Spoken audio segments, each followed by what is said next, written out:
She stayed quiet for weeks. Every interview, every press conference, every question about Alexandra Eala, Coco Gauff said nothing. Until now. The silence just broke, and the tennis world is not ready for what just came out of her mouth. The tennis world had been waiting for this moment, not for a match, not for a trophy ceremony, for a reaction. Coco Gauff and Alexandra Eala were scheduled to face each other in the fourth round of the US Open. The draw had come out 3 weeks ago, and since that day, every journalist wanted to ask Gauff the same question. What do you think about playing Alex Eala? But Gauff refused to answer. She dodged, she deflected, she talked about the weather, she talked about her fitness, she talked about anything except Eala. And the silence was deafening, because everyone knew why Gauff was avoiding the question. It was not about tennis, it was about politics. It was about the firestorm that had followed Eala for months. Eala was no longer just a tennis player, she was a symbol. After the French Open controversy with Emmanuel Macron, after Italy named a tennis academy after her, after France refused to apologize, Eala had become a political figure.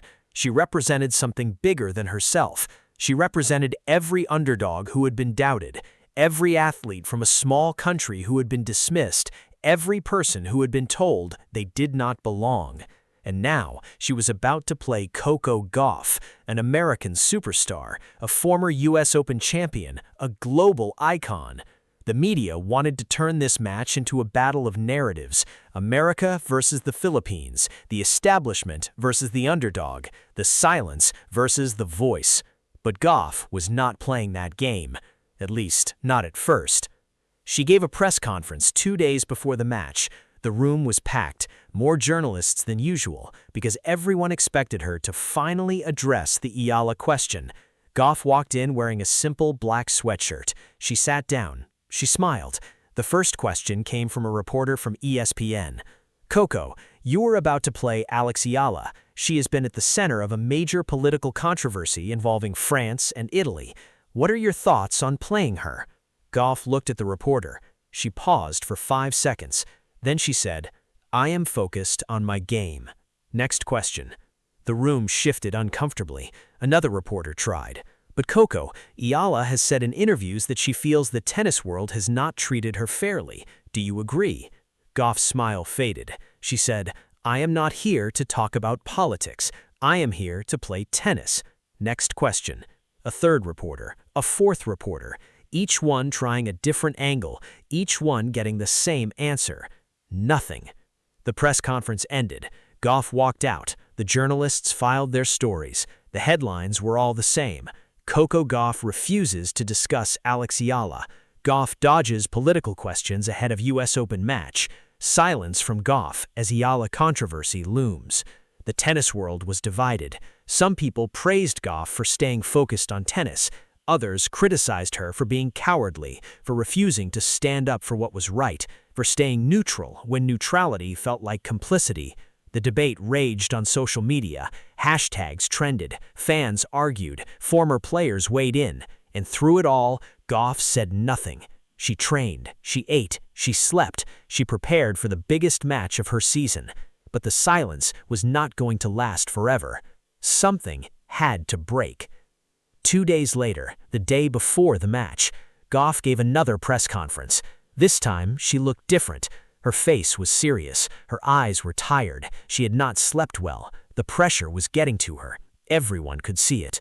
The first question came again. Same reporter, same topic. "Coco, tomorrow you play Alex Eala.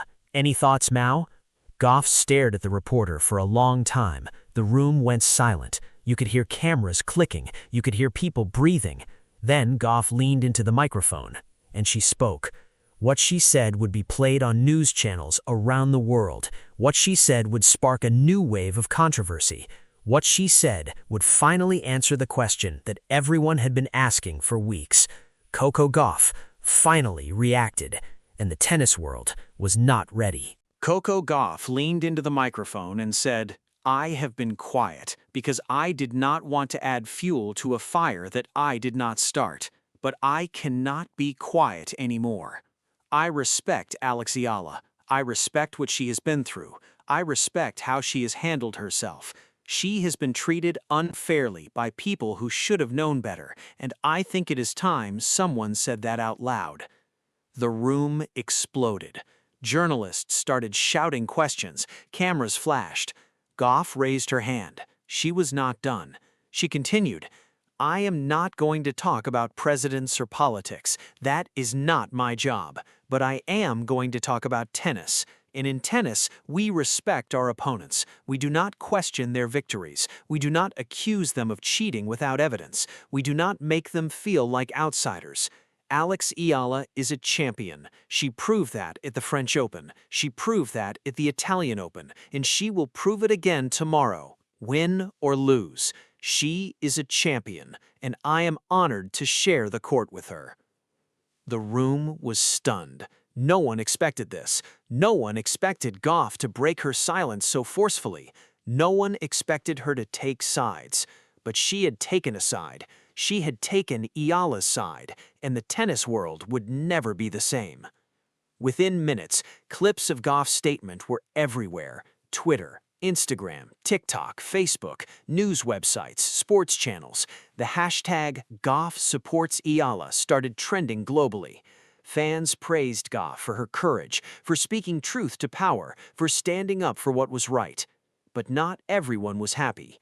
French media reacted with anger. French journalists accused Gauff of meddling in politics she did not understand. One French columnist wrote, "Coco Gauff is an American. She knows nothing about French culture or French tennis. She has no right to judge us." Another wrote, "Gauff is only defending Eala because they are both young and both women. This is not about justice. This is about solidarity, and solidarity without facts is just propaganda." The American media was split. Some praised Gauff as a hero, a young woman using her platform for good, a role model on and off the court. Others criticized her for getting involved in a controversy that had nothing to do with her. One American commentator said, "Coco Gauff is a tennis player, not a politician. She should stick to tennis.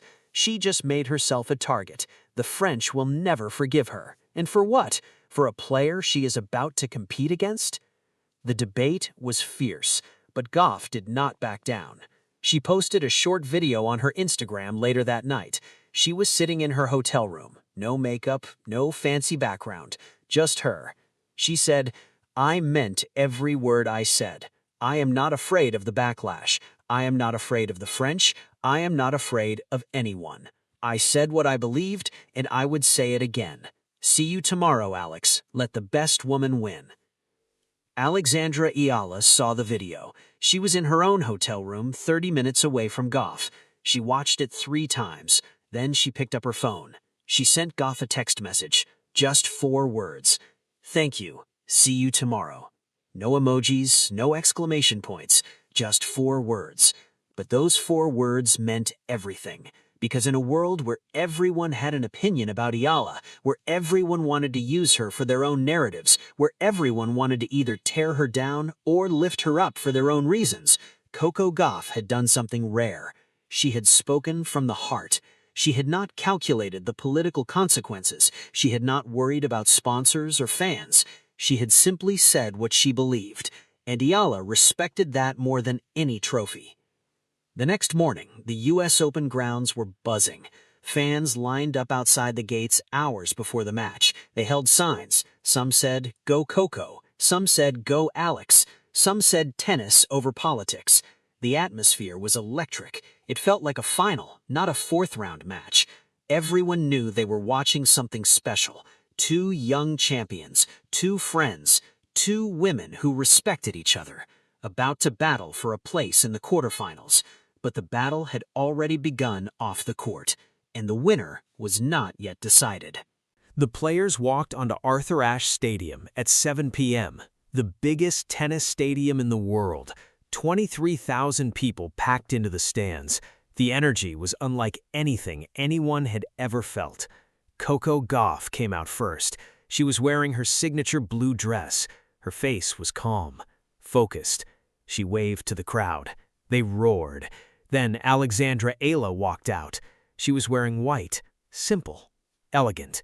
Her face was also calm, but her eyes were different. Her eyes were hungry. She had been waiting for this moment her whole life, a chance to prove herself on the biggest stage, against the biggest name, in front of the biggest crowd. This was not just a match. This was statement. The warm-up began. Both players hit clean shots. Both players moved well. There was no sign of nerves, no sign of tension, just two athletes doing what they did best. The umpire called for the coin toss. Gauff won. She chose to serve. The crowd settled into their seats. The camera zoomed in. Millions of people around the world were watching. From Manila to Miami, from Paris to Rome, from Tokyo to London, everyone had stopped what they were doing to watch this match, because this was not just tennis. This was history. First set, Gauff served first. Ace. Ace. Service winner. Ace. She held her serve in less than 90 seconds. The crowd went crazy. Gauff was sending a message. She was not going to be friendly on the court. She was here to win. Eala walked to the baseline. She bounced the ball 3 times. Her ritual, her calming mechanism. She served. Gauff returned deep. The rally began. 20 shots, 30 shots. The crowd was silent. Every eye followed the ball. Then Eala hit a backhand down the line. Perfect. Gauff could not reach it. 15-love. Eala's fist pumped. She was not backing down either. The battle had begun. The first set went to a tiebreak. Both players were too good. Both players refused to break. The tiebreak was tense. Every point felt like match point. At 5-5, Gauff hit a forehand winner. 6-5, match point in the tiebreak. The crowd held their breath. Gauff served. Eala returned deep.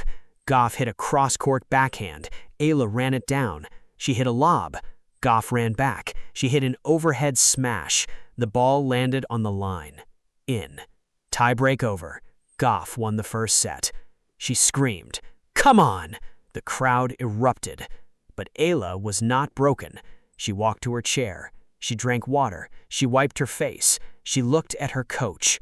Her coach gave her that nod, the same nod her father always gave her. She nodded back. She was ready. Second set. Eala came out firing. She broke Gauff's serve in the first game. Then she held her own serve.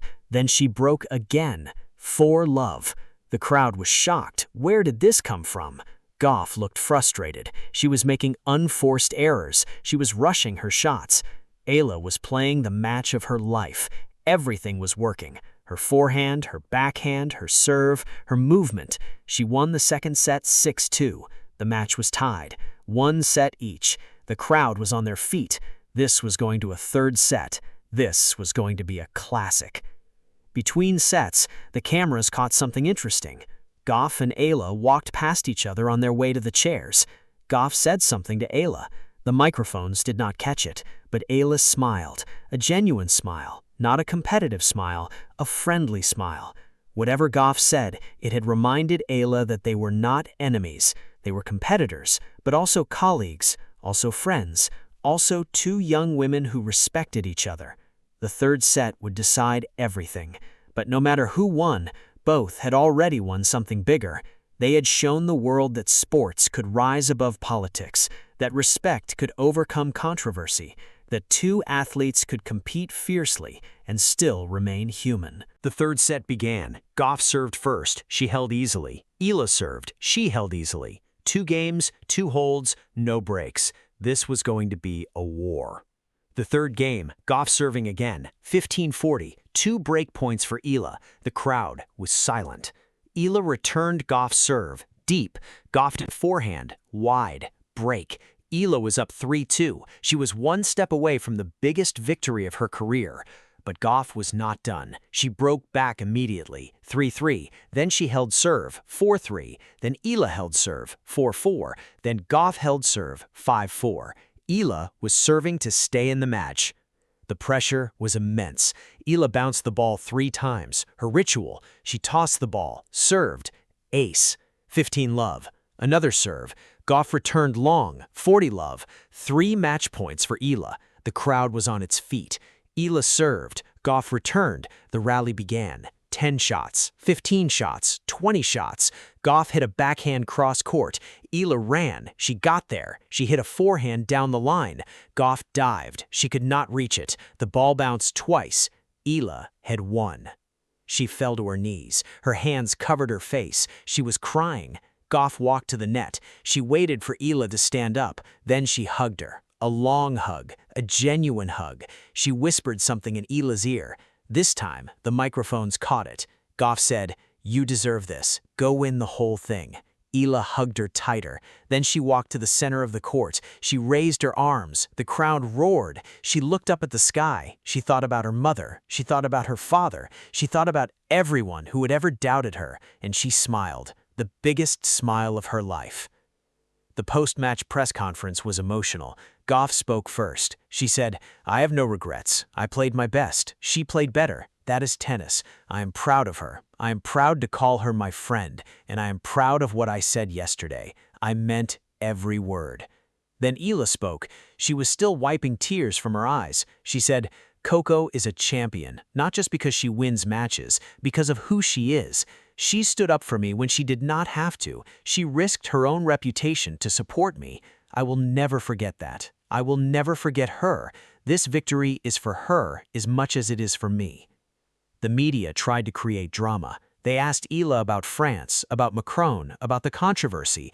Eala refused to answer. She said, "Today is not about France. Today is not about politics. Today is about tennis, about respect, about two athletes who gave everything they had. Let us focus on that." And for once, the media listened, because they could see it too. This was bigger than any controversy. This was sports at its best. The victory over Coco Gauff changed everything for Alexandra Eala. She went on to reach the US Open final. She lost to the world number 1 in 3 sets, but it did not matter. She had already won. She had won the respect of the tennis world. She had won the friendship of one of the biggest stars in the sport. She had won the admiration of fans across the globe. And she had done it all by staying true to herself, by refusing to let politics define her, by letting her racket do the talking.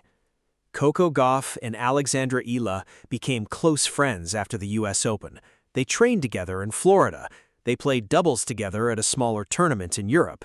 They posted photos together on social media. Fans loved seeing them together. Two young champions, two different backgrounds, two different countries, but one shared love for tennis, one shared respect for each other, one shared belief that sports could bring people together. Gauff said in an interview months later, "Alex is one of my favorite people on tour, not because she is a great player, because she is a great person. She has been through so much, and she never complains. She never plays the victim. She just works, and she wins. That is why I respect her. That is why I spoke up, because she deserved to have someone in her corner." Eala said about Gauff, "Coco did not have to say what she said. She could have stayed quiet. She could have protected herself, but she did not. She stood up for me when I needed someone to stand up for me. That is courage. That is friendship. That is everything." The two players became symbols of a new generation of tennis, a generation that cared about each other, that supported each other, that understood that rivalries did not have to be toxic, that competition did not have to destroy relationships, that you could want to beat someone and still love them. The French media eventually stopped attacking Eala. They realized it was making them look petty. The Italian media continued to celebrate her. The Philippine media continued to worship her. And the American media? They fell in love with her too. She became a fan favorite in the United States. American crowds cheered for her almost as loudly as they cheered for their own players. She was invited to talk shows, magazine covers, endorsement deals. She became a superstar, not because of controversy, because of excellence, because of grace, because of heart. In Coco Gauff, she continued to be Coco Gauff, a champion on and off the court, a voice for her generation, a reminder that sports could be about more than winning, that athletes could be role models, that words mattered, that silence was not always golden. Sometimes silence was complicity, and speaking up was bravery. She never regretted what she said, she never apologized, she never backed down. And neither did Eala. Two champions, one friendship, a story that the tennis world will tell for generations, about the time when Coco Gauff finally reacted and the world stopped to listen.